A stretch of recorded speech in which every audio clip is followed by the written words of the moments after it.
नवल रतन टाटा 9 अक्टूबर 2024 को हमारे बीच नहीं रहे। उनका जाना हमारे लिए बहुत दुखद खबर है।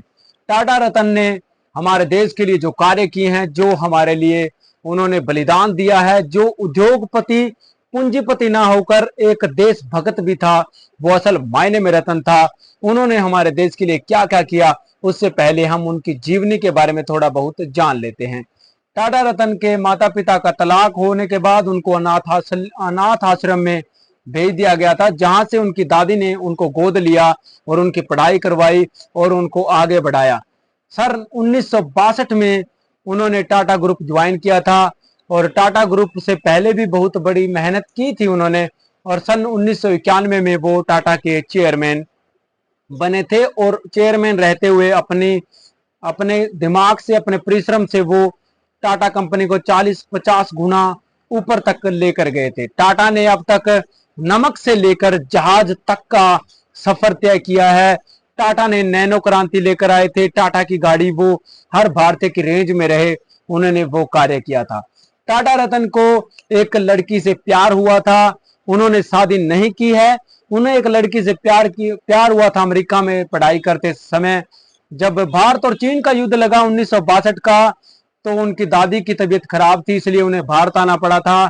लड़की के माता पिता नहीं माने और उन्होंने उनकी शादी कहीं और कर दी थी। वो डर था कि कहीं उस युद्ध में कोई नुकसान उन्हें ना उठाना पड़े। उसके बाद टाटा रतन 4 बार शादी के करीब पहुंचे थे, लेकिन उन्होंने शादी नहीं की थी। टाटा रतन यानी कि टाटा रतन का नाम उस समय बुलंदियों पर आया जब उन्होंने भारत के लिए 1500 करोड़ रुपए दान दिए थे कोरोना काल में। और उनके बारे में एक और बात बता देते हैं कि टाटा जो ग्रुप है उसने अब तक 7.60 लाख करोड़ रुपए भारत को दान दे चुका है।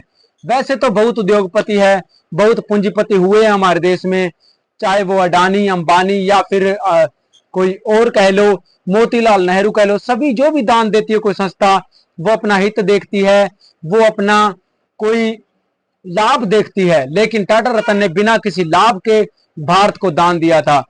बिना किसी लाभ के दान दे सकते थे मोतीलाल नेहरू ने देश के लिए दान दिया था। उनके लिए बहुत तालियां, देश को आवश्यकता भी थी, लेकिन उन्होंने दान एक शर्त पर दिया था कि मेरे बेटे को प्रधानमंत्री बनाया जाए। उनके बेटे को प्रधानमंत्री तब बनाया गया जब उनके खाते में एक भी वोट नहीं पड़ा था और सरदार वल्लभ भाई पटेल प्रधानमंत्री बन जाते। लेकिन ये तो बात रह गई गुजरे जमाने की, सरकारें तब भी बिका करती थी, बात अब की क्या करते हो। लेकिन टाटा रतन के बारे में फैक्ट यही है, टाटा रतन हमारे देश को बुलंदियों पर लेकर गए हैं। टाटा रतन के लिए दिल से श्रद्धांजलि, भगवान उनको अपने चरणों में जगह दे। और ऐसा इंसान भारत रत्न जिनको नहीं मिला है, लेकिन वो खुद में एक रतन है और भारत के रतन है टाटा रतन।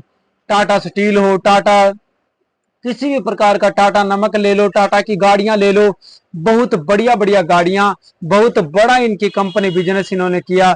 लेकिन देश के लिए उन्होंने हमेशा सर्वोपरि रखा, देश के लिए हमेशा देशभक्ति वाला कार्य उन्होंने किया।